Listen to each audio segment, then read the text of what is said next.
Yeah. So, John, premise 1, any event that occurs ought to occur. Premise 2, abortion is an event that occurs. Conclusion, therefore, abortion ought to occur. There you go, John. John, that was your objection. If that's not your objection, No, that's John, not. if that's not your objection, then you're going to have to agree with Danny's argument, and all you can say is they're bad. They're not very good at being Christian, right? But that can be your only objection. The argument. Unbelievable. Got 4 different straw men. Got 3 different straw men. So Danny's argument is sound then, right? Right? At no point did I say Danny's argument is sound. In fact, I said quite the contrary. On what grounds? And so you're saying that it's sound, and for no other reason than baselessly claiming it's sound. You've not demonstrated that it is my position that Danny's argument is sound, when I've explicitly and extensively explained why that's the case. Okay, I need to make a quick intermission. I'm really sorry, but I have to play this for you, right? So here we go. Please do.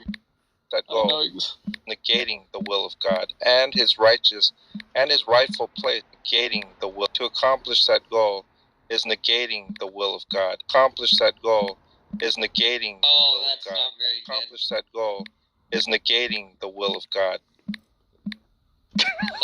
How can the will of God? That's a headshot. How can the will of God? How can the will of God? I did not say men can negate the will of God. I did not say men can negate the will of God. I did not say men can negate the will of God. I did not say men can negate the will of God. I'm saying is negating the will of God. That's right. Negating the will of God. Is negating the will of God. There's no contradiction. Is negating the will of God. Is negating the will of God. They're saying all events are in accordance. They're saying that all events. I'll play the sound clip like that, sure. If Tom is honest enough to show exactly what I said the first time, I did not say men can negate the will of God. That anyone's negating the will of God. With respect to his creative will. I did not say men can negate the will of God. I'm saying it's negating the will of God. Accomplish that goal is negating the will of God. Accomplish that goal is negating the will of God. Accomplish that goal is negating the will of God. I'm not saying men can negate the will of God. Now here's the proper context, right?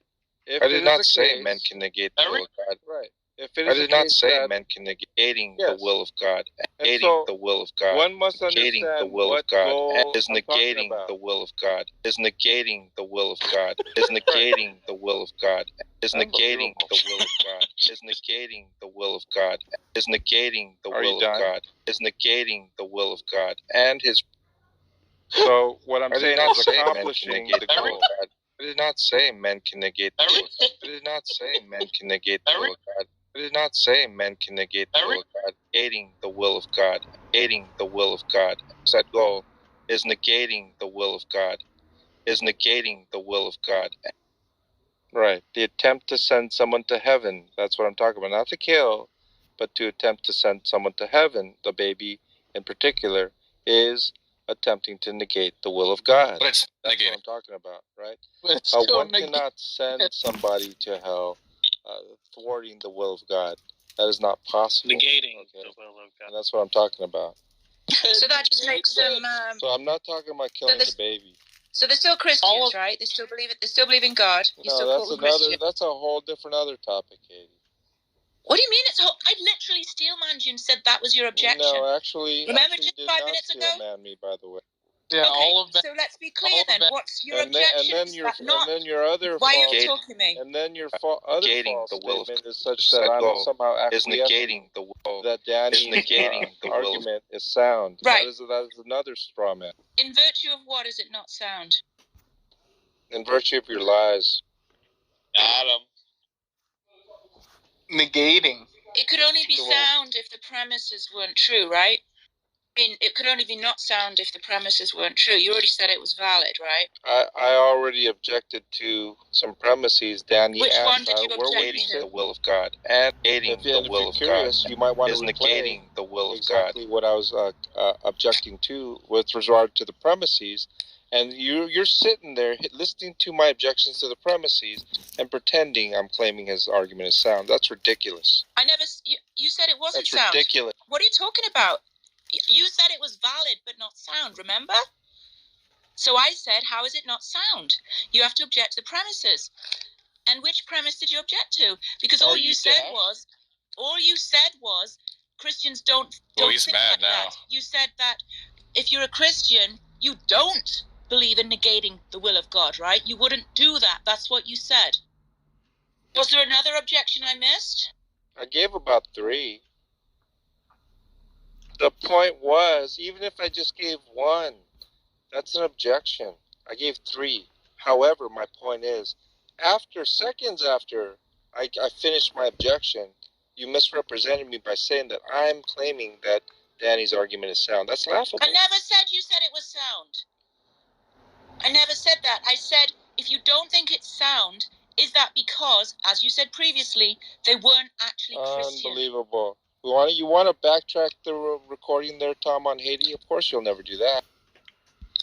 Listen, if I said you said it, if I said you said it was sound, I might have said, if you think it's sound, then why do you still disagree? I might have said something like that, right? Maybe Tom I might have said that. That's exactly a conditional. What you said, right, Tom? Okay, you know what? No, that's all right. This bullshit. I was wrong. I thought you said it was sound. I apologize humbly. I now understand. I now understand, even though I don't believe a word of that, but I now understand you don't think it's sound, right? And I was referring. Shut up. I was referring to a conversation we had a few days ago. I took a lot of time and effort to understand your view, right? Because I was running the argument too. I said it would be rational for a Christian to kill their baby. Do you remember? We had a long conversation about it. Do you remember that? Of course I remember the conversation. I would question whether you do. Because you often misrepresent the conversation. Okay. So my recollection is, your entire point was, no true Christian would go against God's laws about not killing babies because that is against what he wants. And a Christian believes that what God says is correct. Yeah, I would never say anything like that. And I said something like, whoa. And I said something like, oh, well, they could repent afterwards, right? And they'd still be a Christian. Remember me saying that? That's how you could get out of it? Yeah, I would never say something like that, first and foremost. If someone attempts to say that is to say that no Christian sins. Okay, then let's just go through it again. They're still a Christian. They want their kid to go to heaven. They want to make it absolutely positive or completely certain. With that goal, they kill the kid before the age of accountability. They have an abortion or they kill the infant. I said that would be rational. You disagreed. Do you remember that? Yeah, I'm claiming it's irrational. What? Okay. And the reason is this, okay? Irrespective of whether their child goes to heaven or heaven or not, it is not the case that they're necessarily accomplishing their goal. They do not know whether their child will go to heaven or not. And so if it is the case that the child does go to heaven, just because they do go to heaven does not mean they're accomplishing their goal. Yeah, but that's not, you're missing the entire, see, the conclusion of the argument that Haiti laid out is that it's rational to do that, right? And your objection is that it's not necessarily the case, but that is completely compatible with it being rational. So your whole objection was a big fat nothing burger. It was jack shit, garbo. It's the case that they do not know where their children are going. It is not rational to act in a way that supposes they do know exactly where their kid is going, and to act upon that in defiance of God's holy commands would be irrational. Why is it irrational to act against God's holy commands? I mean, they're not normative, are they? They're not normative, are they? Murder. Oh, is that a normative? You're also like just throwing in all these side questions rather than addressing the point. I'm addressing what you said. You said it would be irrational to go against God's commands. Why? That's exactly what I said. Why? Because it negates the will of God, right? Isn't that what I just said before? That was your objection, that no Christian would want to do that? They wouldn't find that rational? Now, when you say that it negates the will of God, right, it is not the case that going against the prescriptive will of God is negating somehow the decretive will of God. Why is it irrational? Why is it I irrational? just answered Darth. Why is it irrational? Why is it irrational to go against the will of God? Yeah. Why? Yes, the will of God, because rationality is in essence knowing the goodness of God and obeying the goodness of God, the laws of God. Yeah, but that act was also in accordance with the will of God, right, John? Which will are you talking about? Why does it matter? They're compatible with both wills. The act of aborting a baby is in accordance with the will of God, and simultaneously... No. The act of aborting a baby is not in accordance with the prescriptive will of God. Simultaneously, it negates the will of God. So you're saying abortion is in accordance with the will of God, and it's not in accordance with the will of God. Once again, you said it yourself. It negates the will of God. Once again, murder is not in accordance with the prescriptive will of God. Right. So it seems like what you're saying, John, in response to Darth Arianis is that God has two wills, right? But John, that's only really relevant, if they're at odds. Are they competing wills, John? Does God have competing wills? No, they're not competing. Okay, so they're both in accord when he doesn't want something to happen and he wants something to happen? They're in accord? What does it mean for sin to be in accord with the prescriptive will of God? There's no accordance. There's no incompatibility between God's prescriptive will and his decretive will. Right, there's no incompatibility. If there's no incompatibility, then you're just saying that the action in question is not in accordance with both of those wills. There will only be an issue if the will is one and the same thing, and they're not. So, yeah, a Christian... Look, it doesn't matter. It's that both wills are compatible. So bringing up the... Right, they're not in conflict at all. Right, they're not in conflict. Right, so when it is the case that the Uvalde shooting is bad, right? This means that it was bad in all wills, right? Or good in all wills. No, sir. Right? There's no conflict. No, sir. That's not what that means. No. For what you're saying to be true, there has to be a conflict with the wills. I just told you it is not the case. What you just conflict between the wills. So you can start again, Tom.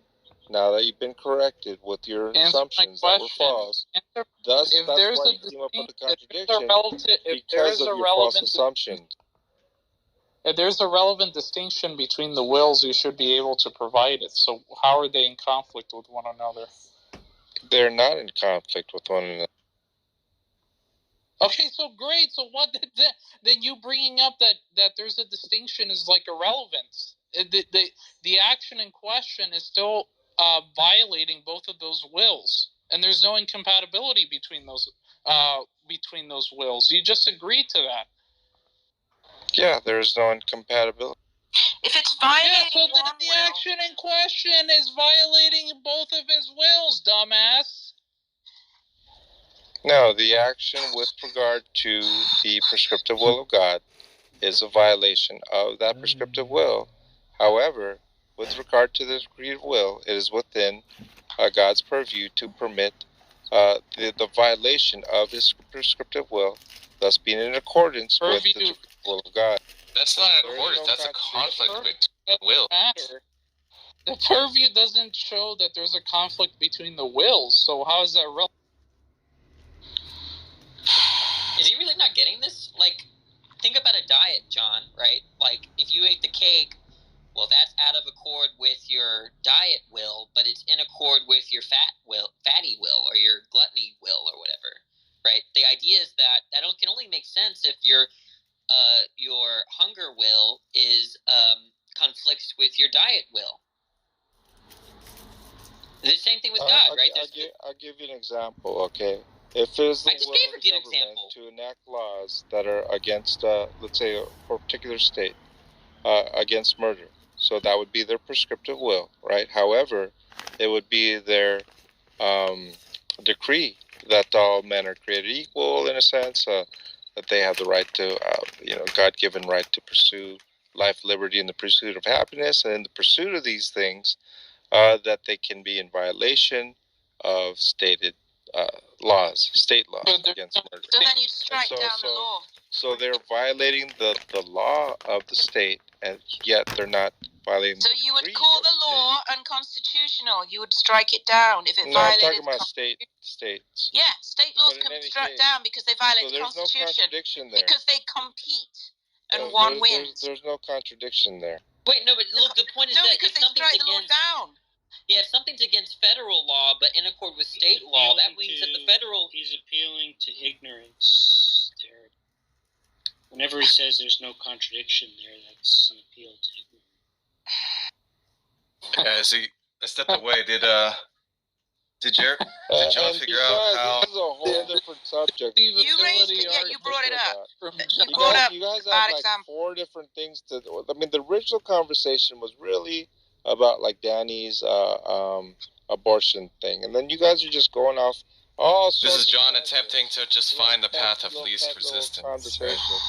And just argument just to argue. It's like silly. Wait, no, I'm not just arguing just to argue. There seems to be a genuine conflict between God having 2 wills, and in one will, he wants people to do what he says, and the other will doesn't want people to do what he says. You get the idea that he wants people to do. See, that's a false assumption. That's what a prescription is. Tom. That's what a prescription is. The reason you're coming up with contradiction is because rather you go with the contradiction, then you manufacture assumptions rather than going with actual assumptions and then. Oh, I'm sorry.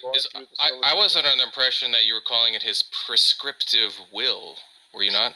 Do you know what prescriptive means, No, John? the question is, do you know what that means? Yeah, it means that he's prescribing a course of action on what you ought to do. No. Does abortion violate God's prescriptive will? Does it violate it? Does what? Does abortion violate God's prescriptive will? It depends on the situation.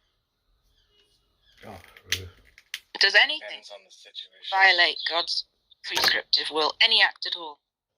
Well, in the case of food sacrificed to idols, Haiti, it may be the case that it violates, and it may be the case that it does not. Does murder? Even though it's the same act. Does murder? So it depends. Does murder violate? So that just means that you're saying it's dependent on context, and that just means it's not objectively good or bad. It always depends on the context. Does murder violate God's prescriptive 4 or 5 will? people we're talking. Does murder violate God's prescriptive will? I mean, I'm only going to have a conversation one at a time. Does murder violate God's prescriptive will? Yes or no? Murder, yes, absolutely. Right, so there you go. What do you mean, there you go? You're now equating murder with because abortion. you claimed that we didn't understand what prescriptive will meant. You didn't say murder, you said abortion. Not all you don't think abortion's murder? Not all the time, I told you that. You understand that you're just wriggling around now? Because... No, I just told you. Okay, I think we need to go step... We need to take a step back, and then you asked me about murder. I said, yes, murders all the time. Right. And then now you want to go back to abortion again. That's not honest, Haiti. Look, all I'm trying we need to figure out what prescription means before we can move forward. Will. Because we took it to mean things you ought not do, right? Because violation means, he says do this, and people do something else, and that violates what he said to do. Is that not right? Yes, God permits the violation of That's not... Wow, that is... That's you just switched to permissive will. You just blatantly switched to permissive will. God, that was like... Not even... John, we weren't even playing the same sport there. What happened there, bud? My point is that anytime a prescription is violated, that is not a violation of God's decretive will, right. In the sense that there is no contradiction for an act to violate a prescriptive will, but be in accordance with the descriptive will. Right. So murder. So hold on a second. We have to get this prescription definition because, like he said, that I had prescription wrong. Haiti, you have a similar definition, so we're actually we're flying blind. You have it wrong.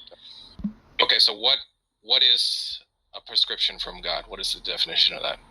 You said you rejected that it's God saying you ought to do this. We can look at the Ten Commandments. You just tell me. That's just an example. Those are examples of prescription. I just want the definition of prescription. A prescription is what is in accordance with the laws of God. That would be a prescription. That sounds descriptive. Yeah, and does God want us to be in accordance with God's laws? No, desire has nothing to do with prescription. God doesn't want us to be in. Are you hearing this, Jack? Or did Jack leave? Oh my God, Are you hearing me? Oh yeah. Yeah, I heard you. God doesn't want us to be in compliance. That's not what I said with either. Well, that's what you meant, though, right? No, you're not even listening. Does God want us to comply with His prescriptive will? Does He want us to? Is that in His will, His prescriptive will? Is that what it means? It is the case that the prescriptions that He has for us is telling us, right, what is out of accordance with the will of God. That's descriptive, right? So it's really His descriptive will. Oh, that's good. Got another will. Right, it's not His prescriptive will, it's His descriptive will. Just saying, this is my nature. Just let you all know. Okay, guys, carry on. This is John's logic, right? It's the case that God commands that we ought not do something, but nevertheless those things ought be done, given the fact that He permits them, right? Well, He's not even saying we ought not do them. He's just saying He's just given us the information. His prescriptive will has been changed to God's descriptive will. Oh my God, that's great.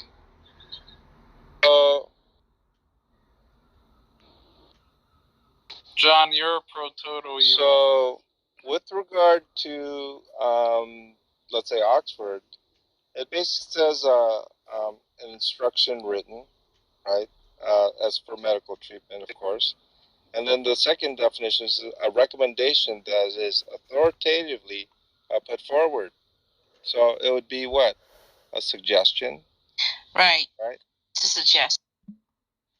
Yeah, but that's not what you said. You just said it was just describing. I just read off prescription. Do you have a disagreement with those two definitions, sir?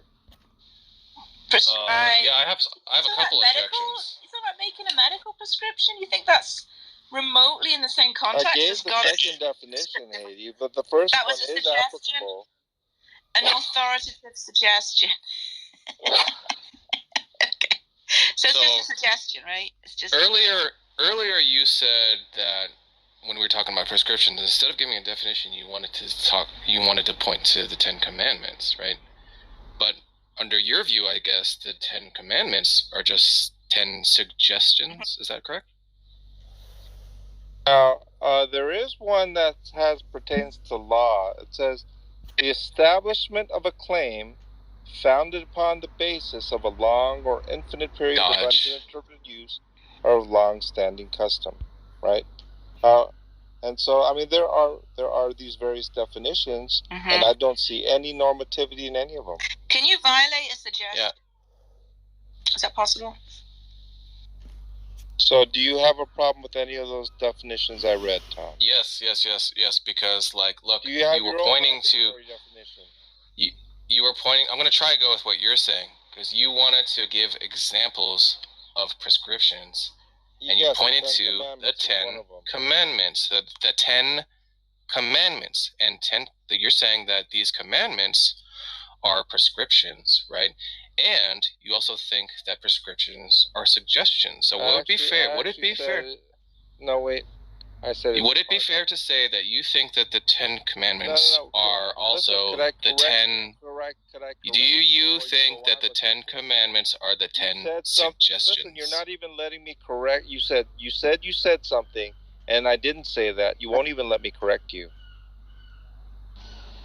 On what? You're literally speaking on assumptions of the things I said and that I did not say, and you won't even let me correct you. You called the prescriptions; they're more like suggestions. You're still going on rather than listening. So at this point, I'm just going to disengage. Right there it is, Jack. Did you hear that? Did you hear that?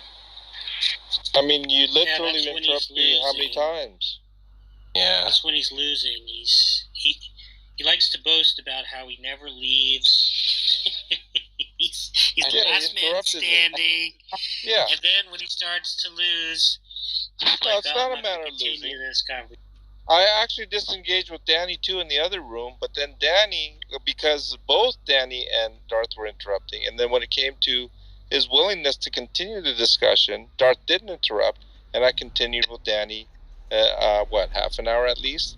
And so it is the case, not because I have no point, as you guys want to fantasize about, but it's the case that I'm not going to engage when there's interruptions and over-talking to the point where the person, my interlocutor, is not even listening. Danny was actually listening. He was very adamant the case that God wants or wants not. What's the third option? We're not talking about a lack of wanting, Jack. And so if you want to play the Lacteus game, go right ahead. Jack, is that a true dichotomy? That God gave us the law, right? Not because we're justified by the obedience. Did he want to give us the law? In other words, Haiti, if you let me finish. In other words, not because he wants us to obey the law, right? Because he doesn't want anything, right? Right? If you let me finish. Well, can you be a bit more brevity? If you just answer my question. Okay, because you're literally interrupting on every single phrase, okay? And you're still interrupting on every single little phrase. And so what it is saying is that he gave us a law so that we are conscious of our sins. It is by the law that we're conscious of our sin, okay? That is why he gave us a prescriptive will, Tom. And so your assumptions based upon the prescriptive will is clearly laid out in Scripture, not what you assume, not what you think are the entailments or whatever you want to fantasize about. It is very clearly outlined in Scripture, Tom. And I'm more than willing to express it to you. So this prescriptive will is now actually a law, right? That is correct. But not one you ought to obey, right? That is also correct, because it's not by the law that we're justified by. So it's a law that you ought not to obey. Got it. So what's the problem with abortion? What did you just say? Let's go through it again. Prescriptive will. No. I said. So it's a law that we ought not to obey. This is what you said. Yeah. This is exactly the problem that Tom was doing. I just exposed it, and now you're doing the same thing. Okay. Unbelievable. Let's go through it again. There are no oughts with regard to the law. That's what I said. Exactly. No, hang on. You said ought not. Okay. So prescriptive will is a law. You deny saying ought not. All right. So let me put it this way. Yeah, I see what you're saying. I get it. When there's no oughts. Will you let me finish? Okay. Will you let me finish now? I understand what you're saying. Shut up.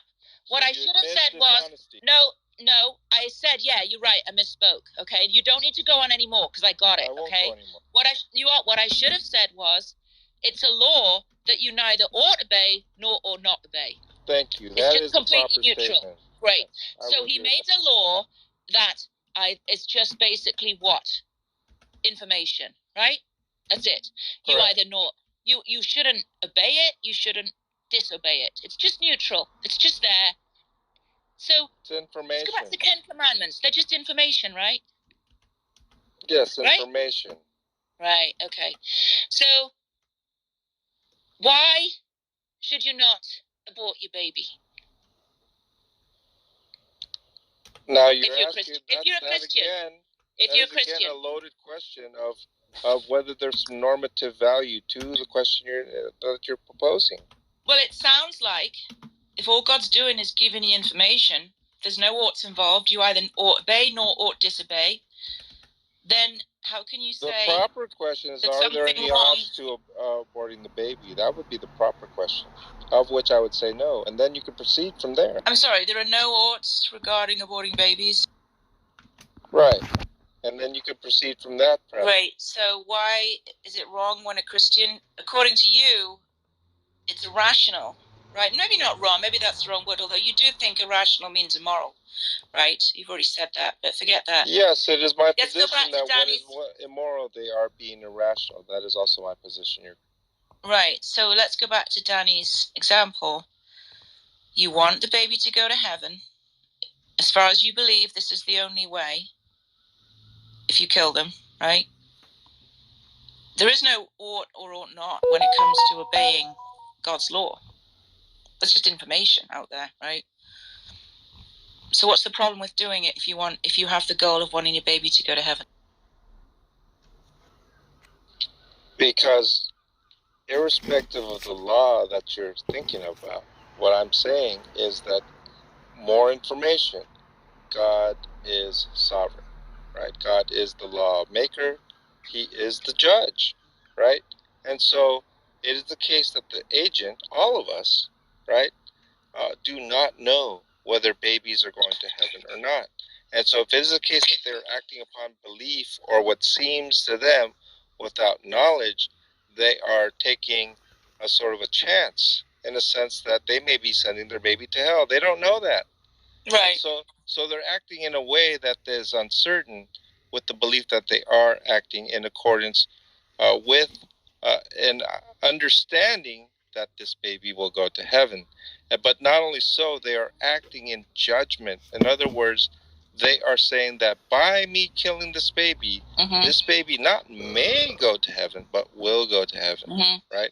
And so that in and of I don't itself understand why you're going to a room sinful, where all the atheists right? It is sinful. And have so got the mod. in that particular instance, they are Start acting your own immorally, own room, and they are John, acting irrationally, and that and was don't my make whole any position. of the atheists. Why are they acting immorally again? They'll still come Because in. they're acting sinfully. Remember that discussion? Yeah, but what? So what? Supposing they are, it's still going to get the baby to heaven in their view, right? I mean, you're saying that just acting on pure belief is irrational. No, even the belief. You think it's irrational that the baby's going to go to heaven is irrational. You think that it's irrational to get justification from your beliefs from Scripture? You're asking, can someone be justified in their belief? Yeah. Yes. They don't have justification for that belief that the baby's going to heaven. That's why you believe babies go to heaven. If you were to examine their belief, that their belief in the murdered or baby is going to go to heaven, they would not have justification for that belief. It's your belief, John. What do you mean? You say you believe that. What are you talking about? You don't believe. You believe. No, we're talking about the person aborting their baby, right? I'm a man. No, we're not. We're talking about the baby. What are we talking about then? The whole goal is to get the baby to heaven. The person's already agreed that they're going to go to hell. But they are justified from Scripture in believing that baby will go to heaven, in the same way that you justify your belief that all babies go to heaven. Remember? That's your belief. I don't even know what you're trying to argue. You're saying that it is a justified belief that the baby's going to heaven? Yes. That's what you're saying? Yes, I don't believe that's a justified belief. Well, how come you believe it? I'm agnostic on it. No, you're not. You've said many times you lean towards babies going to heaven, right? Right. You've got all these. I've said also many times I don't know that. You've got all these. No one's talking about knowledge. You're talking about belief. Don't you think beliefs can be rational? So, in other words, the act of trying to, what I do know, not believe, what I do know, is that thou shalt not commit murder. It's irrelevant. Of course it's relevant. No, as far as a baby. Because when you think that we are somehow not murdering this individual, then one's in delusion of what God is commanding. What God's prescriptive will represents. Now it's a command. We're back to even a command. It is a command. A command that you ought not obey. Right? And so it is through the law that we're conscious of our sin. And so if we are sinning so that good may result, our condemnation is just, Haiti. I don't know what part about that you're not willing to accept. Why do you keep switching from the baby to parent? If we commit sin, which we know is sin, in order that good, in this case the baby going to heaven, may result, our condemnation is just. Yeah. Listen, I agree. That parent's going straight to hell. I get it. I'm with you on that. They don't necessarily go to hell, by the way. Whatever. We're still talking about the baby. I don't know why you're talking about the parent. The baby hasn't committed any sin. The baby just got killed, right? Murdered. Well, what I'm saying is, what is the goal? The goal here is not the baby being killed. the goal for the agent is for the baby to go to heaven. That's the stated goal. Yeah. Can we go stated goal is not known first and foremost. Okay. Listen, again, we're not talking about knowledge. We're talking about belief. Right? You keep trying to get out of this by talking about the condemnation of the parent. We're all agreed. The parent's bad. Parents immoral. No one cares. We're talking about the baby now. You hold the belief that babies go to heaven. And I know this because you've mentioned it many times. You talk about the age of accountability, right? You talk about the age of bar mitzvah. This is the belief you hold. Are you telling me it's irrational? It's irrational to believe the baby goes to heaven? No, it's not irrational. Thank you. Then why are you saying what I am saying is it is irrational, however, is not that belief, but the action on what one knows, disregarding what one knows, to act upon what one believes. Okay. So the belief is irrational. The belief is rational. It's not No. The action is irrational based upon irrationality. Right. It is immoral as well. The belief that the baby will go to heaven is rational. Do you agree? Yeah. Yes, I'm talking about the goal being irrational. Okay, the goal is to get the baby to heaven. They believe that the best way to get their baby to heaven is to kill them before the age of accountability. Yes, and that belief is irrational. That thinking is irrational. And I'm explaining why that thinking is irrational. The goal to get their baby to heaven is one thing, but means by which to achieve that goal is completely, utterly evil and irrational. That's my point. Is there another way? Yeah, let God decide when the life is taken, when the person's going to heaven, if it's such the case that God himself is deciding that baby is not going to heaven, well, let God decide that. Let God be God. That's is rational. What I asked. If your goal is to get your baby to heaven with certitude, is there another way? The goal is sinful, Haiti. The goal is sinful. The goal itself is not noble. It's sinful. It's evil. So it's evil to want your baby to get everlasting life in heaven. Yes, a simple answer, absolutely yes. Wow. So it's evil to want your baby to go to heaven. Cool. No, it is evil to want your baby to go to heaven by killing them. We're talking about the goal, not the means. You're switching between the goal and the means. I'm talking about the goal.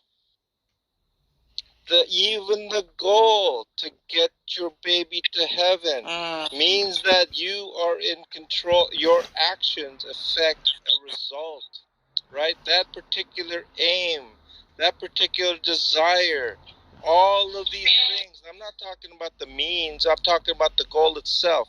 It is evil for a person.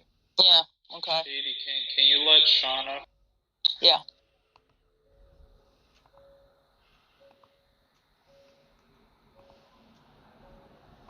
I mean, some of these arguments are pretty silly. I mean... Look. Well, why talk to them then, you dummy? If you want to say it's sinful to have a goal of getting your baby to heaven, then you go ahead and say. And don't give any atheists bottom line, a simple statement, that is absolutely correct. True. It is pure evil to have the goal of sending one's children to heaven territory, with the assumption that they have the power to do so. Well, you heard it there.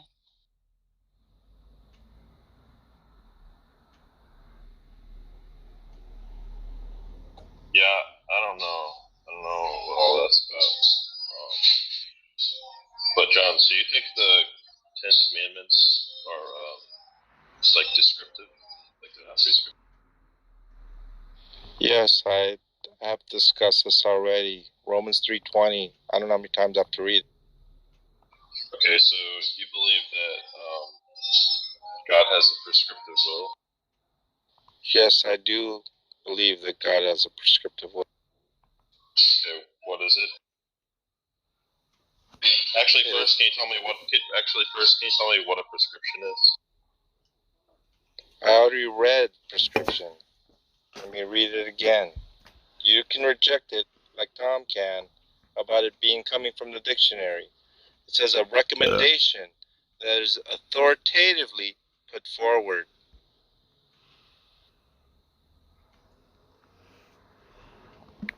Where are you reading this definition? Oxford English Dictionary. Okay. And what does that mean to you? It means what it says. It's information that's authoritatively put forward. It says a recommendation, not information. Change the definition.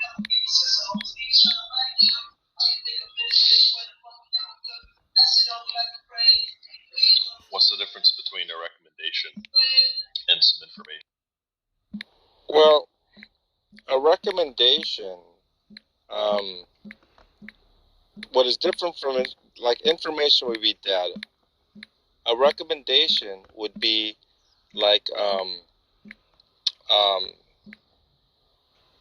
the possible actions that could be taken from the information, in contrary to or in accordance with.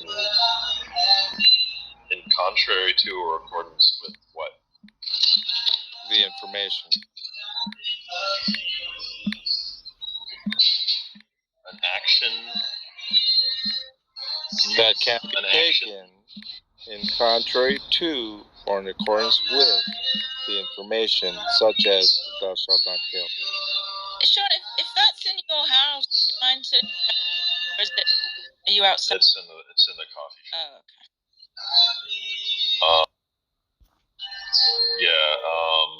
Just give me a second. So, let's go with the first thing you said. The information, or a recommendation is something that can be, like the possible options, I think, for the words that you used, that can be taken on a certain action. I guess that's true, but don't you think recommendation, like especially an authoritative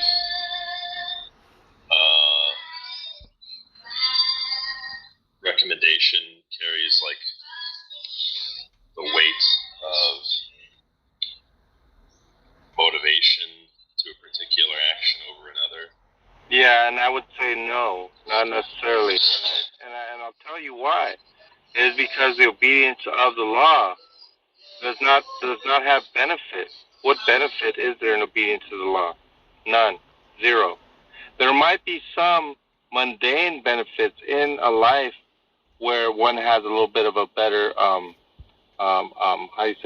like well-being in a sense. They might have that, but according to Scripture, all of that is meaningless, right? According to Ecclesiastes. And so, is there some sort of ultimate significance, purpose, meaning by the obedience of the law? Absolutely not. That's the whole point of all of this. I'm sorry, can you say that again? What I'm saying is that there is no ultimate meaning, purpose, or significance to the obedience of the law, because what obedience will do in a mundane and temporal sense is that we will have maybe better well-being in this life on earth by following the laws. But ultimately, it is purposeless in a sense that it does not provide eternal well-being, which is heaven.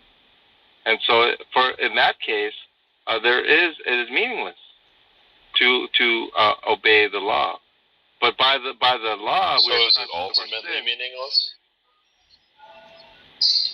Ultimately meaningless in terms of obedience to the law.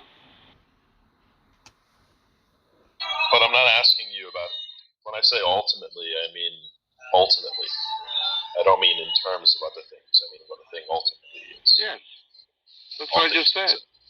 I understood what you said. I'll repeat myself. No, you said ultimately in terms of X. That would just be to contradict What I mean? No, it would be context ultimately in terms of perpetuity. Context to ultimacy in terms of perpetuity? In the sense, ultimately, the law, obedience to the law, is meaningless. Right. That would be the way to say it if you wanted to say that it was ultimately the case, because ultimately just means in every context.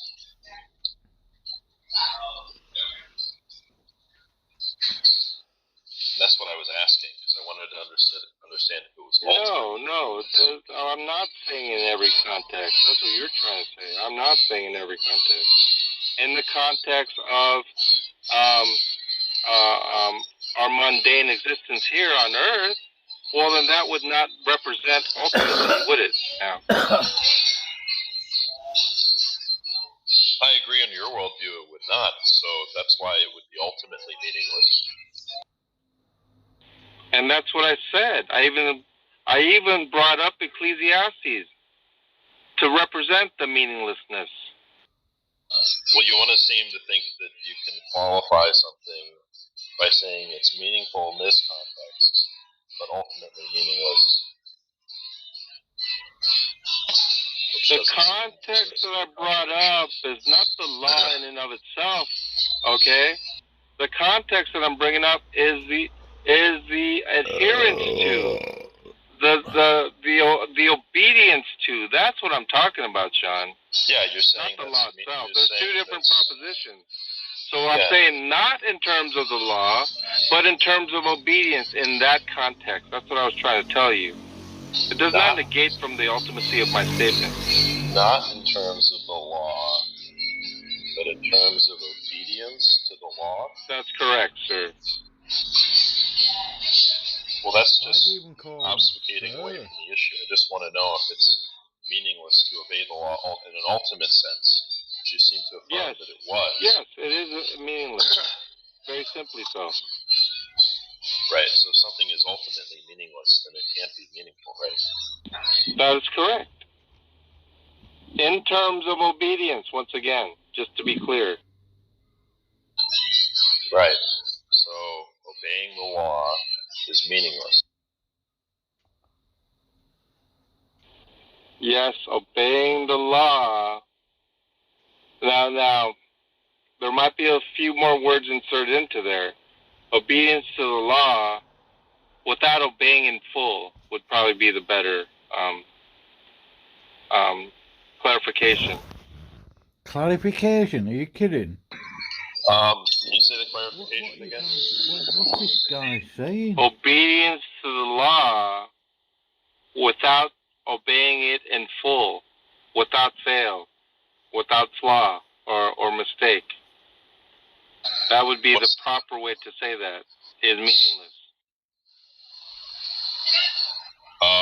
Yeah, I still don't understand how that's clarified. And the reason why I framed it that way is because obeying the law in full, without fail, is meaningful.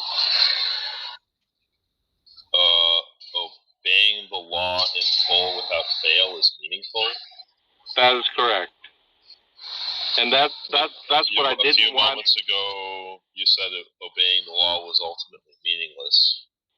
That's right.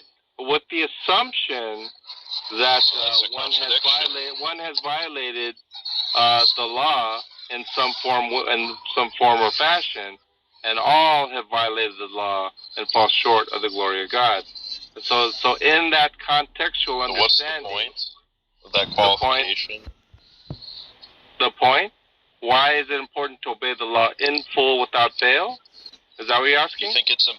You don't think there's anybody you think it's impossible to obey the law without fail? You said the assumption. No, I don't believe that it's impossible. Because with God, all things are possible, and I certainly believe that Jesus fulfilled obedience of the law exactly without fail. Thanks, Grandma. No, I would never say it's impossible.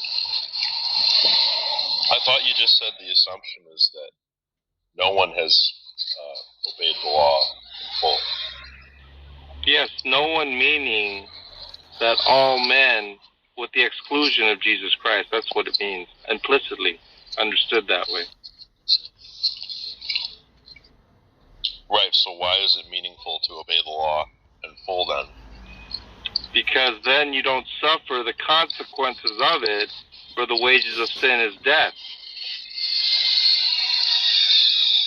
I don't understand why you're bringing this up. There doesn't seem to be a case, except in the case of God, which I don't know what it means to say that God obeys his own law. Christ. So I just don't understand why. Who is a human being, obeyed the law. That's why it's important. It's not the case that we're saying God obeyed his own law. We're saying that the Son of Man, who is Christ incarnate, obeyed the law. That's what we're saying. And it's not the case that anyone obeyed the law. We have all fallen short. All meaning, of course, with the implicit understanding, excluding Christ. It's not the case that anyone has obeyed the law. It is not the case that anyone has obeyed the law in full. Except Jesus Christ. Except for Jesus Christ, yes, thank you. And it is also the case that if we obey the law, 99... May I finish, please? If it is the case that we have obeyed the law 99.999999%, and we have failed on that one infraction, not adding anything. We are deserving of death and of hell. That's understood. That's understood. Please stop, because I'm trying to keep this and so if that is understood, then ultimately the law is meaningless. John. If that is understood, ultimately the law is meaningless. Thank you. If that is understood, but you just said if that is understood, the law is meaningless? Did you mean to say if that is understood, obedience to the law? John. If that is understood, obedience to the law is meaningless.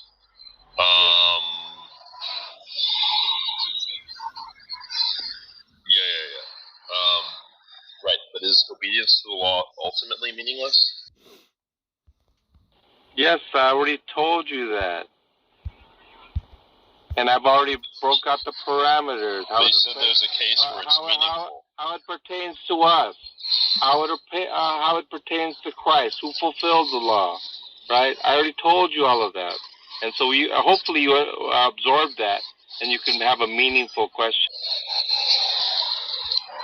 Well, I don't understand how it could be meaningful. How something could be ultimately meaningless and meaningful at the same time. I didn't say it meaningless and meaningful.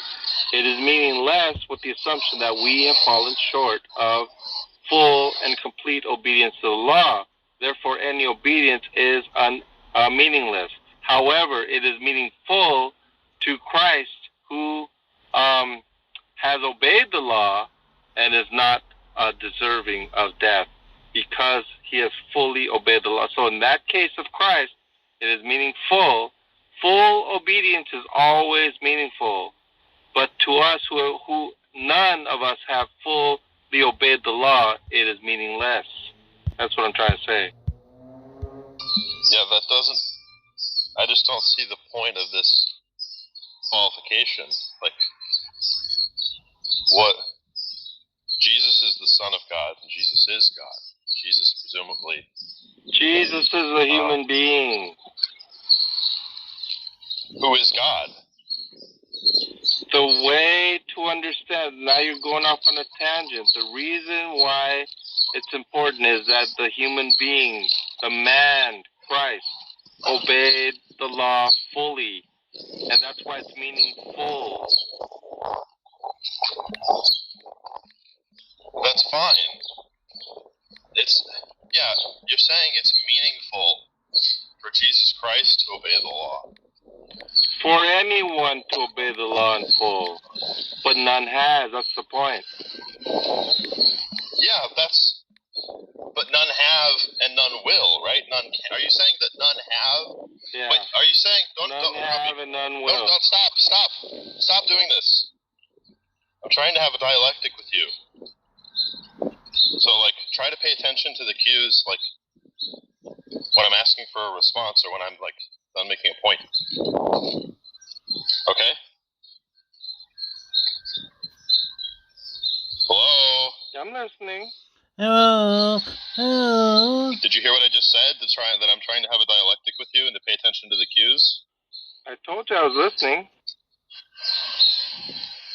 Okay, good. Well, I don't know because you won't respond to that, but you get on with want to, it. like, jump in when I'm in the middle of a thought. So it's you don't need to ask. You hard can to just tell. make Hard the to tell if statement you're. and Stop proceed. going on about you it. just make Just the say what statement you're going to say.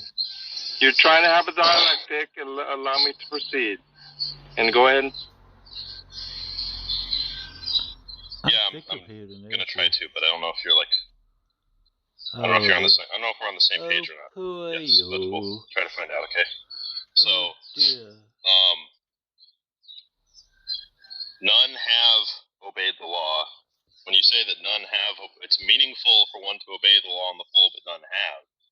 Are you saying that just none have done so yet, other than Jesus Christ? Not only does none have not done so yet. Yeah, it is not the case that none have done so yet. The billions and billions of people that have existed, it is not the case that none have done so yet, but that none ever will, as long as we have are born with sinful nature, and so that would. So you should say that. So you should say that instead of saying none have, because none have implies that some will, or that it's possible that one will. There's no such implication of that. There is. It's just more clear. It's not implied. It's not implied in what you say, but it's open. It's open-ended. It can be interpreted that way. Okay. So none have. So listen. If that's the case, Sean, you should say if you believe. Wait up, Sean. If you believe that none have and none will, then you should include that in your statement. Sir, I agree. I already agreed. But Sean, no, you didn't. It would be the case that if there was a question as to the open-endedness of that question, then you would have, if you were honest, you would have said, so are you saying that none have and none will, to which I would apply, of course, but instead you said, so you're saying that none have yet, and so no. That's a leading question, and no, there's no reason for you to think that. You should make it more clear at the outset when you answer that. There's ways to clarify by asking an honest question. Does that mean that some will? And my answer would be, of course not. And we can proceed from here. So now we can just proceed from here if we, to further productively the conversation. None will, okay? Yeah, if there's a unambiguous way to answer a question, then you should use it in order to have a better dialectic. I already agreed. None have and none will. Okay, can we proceed? Yeah. So if that's the case, and only Jesus Christ, so it's only meaningful for Jesus Christ to obey the law in full. And Jesus Christ is God. I'm having a hard time understanding. He is a human being. In what sense? I don't know why you keep going there. I don't know how many times I have to tell you. Well, Jesus Christ is both God and a human being. It is meaningful, Sean, because he's a human being. That's what you're missing. Why? Yeah, why is that?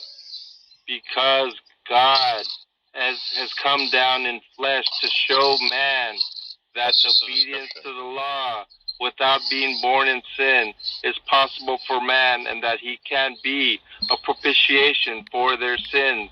And so if you want me to break down the gospel as to why it's important for Jesus to be a man in full obedience to the law, I can go an hour about that if you want me to. No. Because you said it was meaningless to be in obedience to the law for a human being.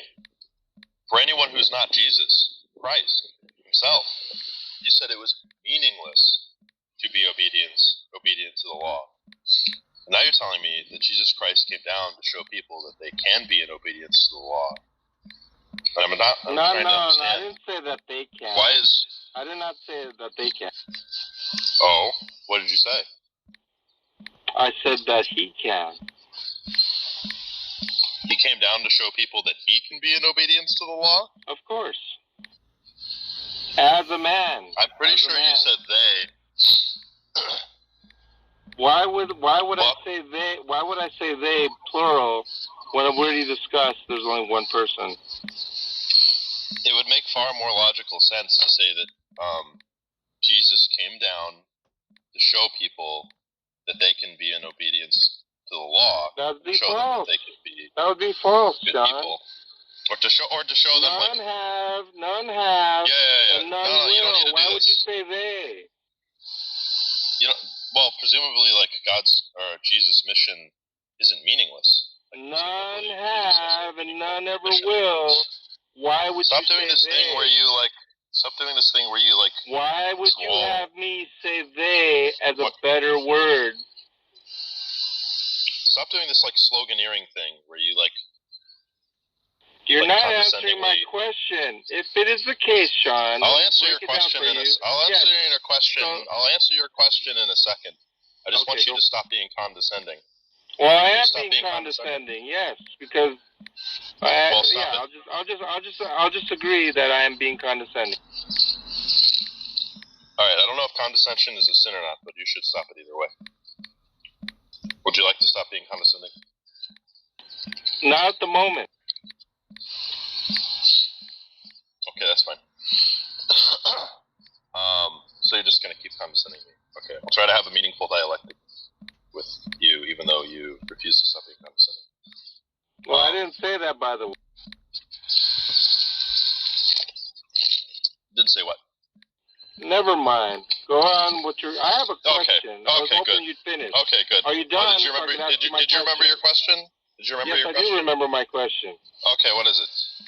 Okay, so if it is the case that I said that that no one has been able to fully obey the law, and that none ever will, meaning outside of Christ, then why in the world, being that the case, if you understood that point, why would it be, according to you, be better for me to say they? You're the one that claimed that it would be better for me to say they, meaning people outside of Christ. That's just a nonsensical statement. You were saying that it's meaningful for Jesus Christ to be in full obedience to the law, and it's meaningless for anyone who is not Jesus Christ. And for some reason you said that, I think you were trying to explain why it's meaningful for Christ. You were saying why it's important to remember that Jesus is also a man, or also human, while simultaneously being God, because of his mission,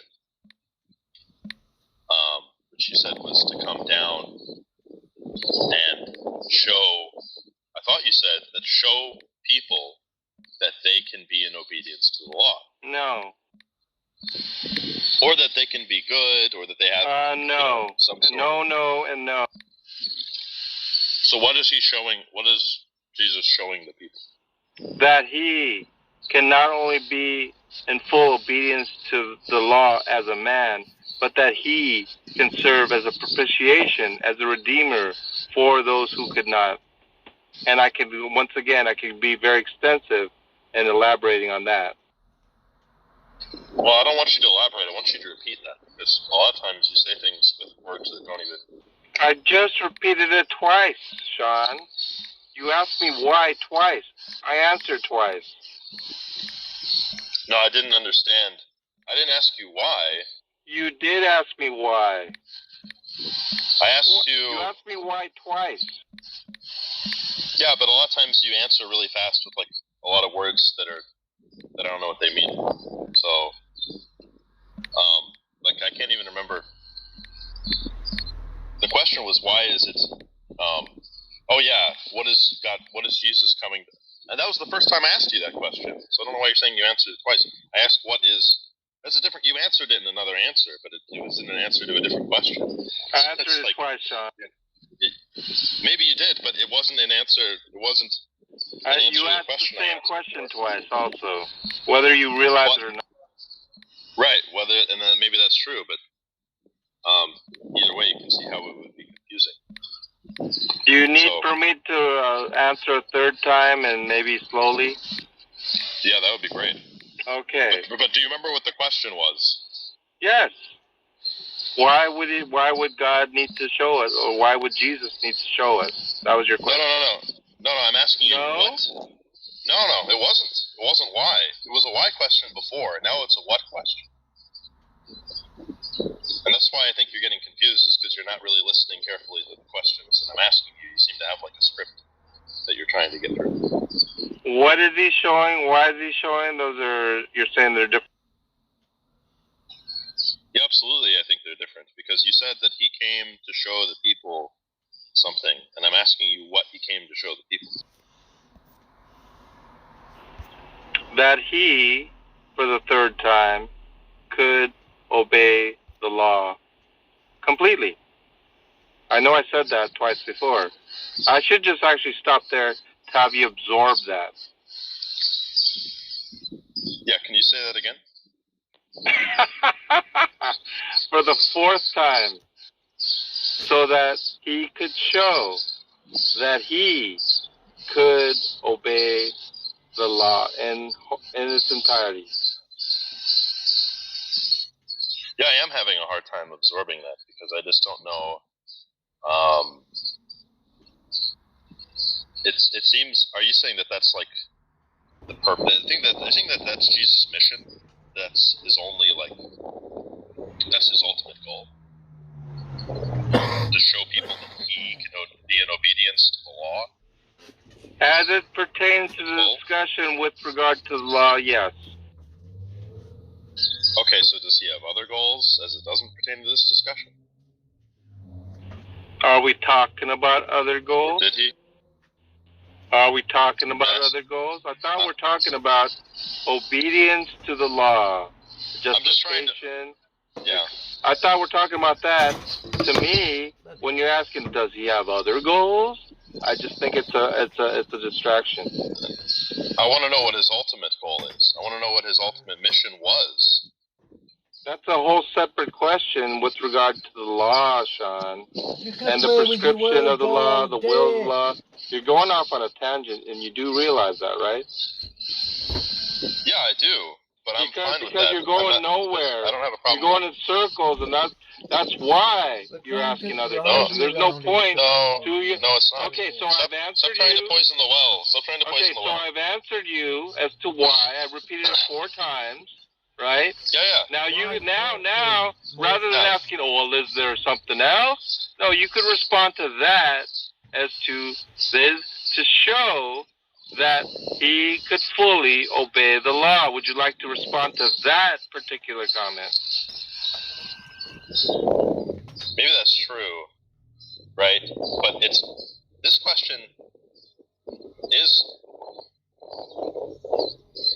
not on a tangent in that it's unrelated, because I asked you at the beginning whether something, what the distinction was between ultimately meaningful and meaningful. So I still want to know. Ultimately meaningful to what? In what context, Sean? Obedience to the law, sir. Obedience to the law. Stop yelling. I understand that, but my point is, in all of these questions, I want to know what the ultimate sense of purpose is that you're talking about. I don't want to. I want to know what's ultimately true. Yeah, who cares about some side issue you're curious about? You either want to have a discussion on this. It's not a side issue. We're talking about truth in the ultimate sense here. No, that's the point. No, we're not. We're talking about ultimate meaning and pertaining to the obedience of the law, sir. That's not what ultimate means to me. We're just talking past each other. The law, sir. You can avoid that conversation and tap out on it and try and start again from somewhere else. But if you want to continue this dialectic, sir, I suggest that you keep up to what we're talking about. I want to continue this dialectic. I just don't think that you're understanding. I understand that you're distracting and going off on a tangent. I'm trying to have a conversation with respect to the meaningful and meaninglessness of obedience to the law. Why was important for Christ? Can you stop? Why was important for Christ? No, may I finish, please? Why it was important for Christ to obey the law? Why it's meaningless for us to be in adherence to the law? What was the purpose of the law? We can discuss all of these relevant topics, Sean. But if you want to see what other purpose did Jesus have, then that's a whole different other discussion, sir. Relax. No, I'm not going to relax. I'm going to continue I'm going to be getting Jack-style condescending if he persists in this. Yeah, I just don't think you're interpreting me correctly, because when I ask these questions, I'm trying to find out in the ultimate sense. In all of the questions I'm asking. Yeah. So we don't have to go down that line. I understand that you want to keep it on track. And you think that this is a tangent. I'm just saying you're interpreting me. So you either have resolution in what we're discussing about a counterpoint. It seems like you have absolutely nothing, but just asking stupid questions. And then when you're given proper answers, what about this? You're not responding to because if you have a line of questioning, then I certainly don't see it. I think you've hit a dead end. I think you've been given answers as to the meaninglessness of obedience to the law, adherence to the law, the prescriptiveness, the importance of Christ in obedience to the law as a man. I've given you all these answers. Now, if you're satisfied with that, if you're going to say, okay, I see the meaninglessness of obedience to the law, that would help. Do you understand? How about this? Before we move on, do you understand why it is meaningless for humans to try to obey the law? Do you understand or not? If you don't, then we would continue our conversation. But if you do understand, we can move on to what you want to talk about, something else. Is that an ultimatum? Yes, it is, actually. You either understand and express to me why you understand why it's meaningless for humans to obey the law, right? Or you don't know. We could further the conversation to have you comprehend this. Or if you want to talk about something else, I'll just withdraw the conversation. So why are you giving me ultimatums in a dialect? You can either accept my terms or not, Sean. I just think it's very dishonest and uncharitable. Well, that's fine. If you don't want to steel man my position to represent that you understand why it's meaningless to obey the law, then I can still man your position. That doesn't mean I have to agree with it, which would say. I'm not asking for agreement. No. The point is, do you understand? And if you do represent understanding, right, then we can move on.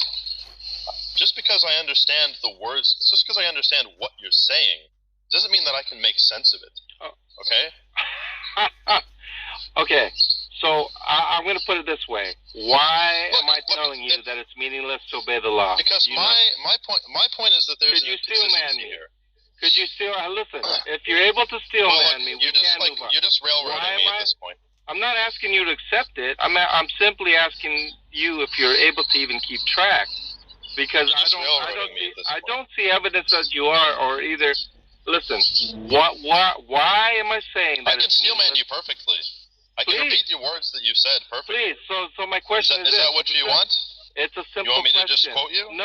I want you to answer the simple question. Why am I saying that it's meaningless for humans to be in adherence to the law?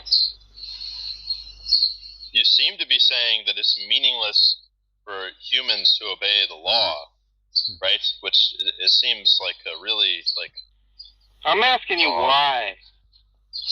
Yeah, contradictory. I'm asking you why, Sean.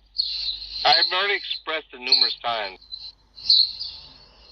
Well, I know that it's your belief that it's impossible. So we've excavated that, right? It's impossible for anyone who's not Jesus to be in obedience to the law. So that's one possible explanation. So if it's impossible, why is it meaningless? Well, you're saying it's meaningless. No, what I'm saying is if it's impossible, the question is, ought one continue to try to be in adherence to the law once having violated a certain law or code within the law? Why would it be futile? Well, you understand why it's futile?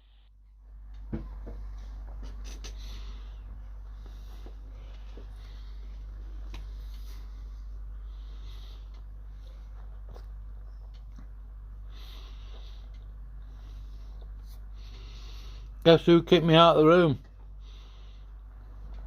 That toxic pig, Heidi Braun. Or is it Heidi's in? Oh well, who cares? Not me.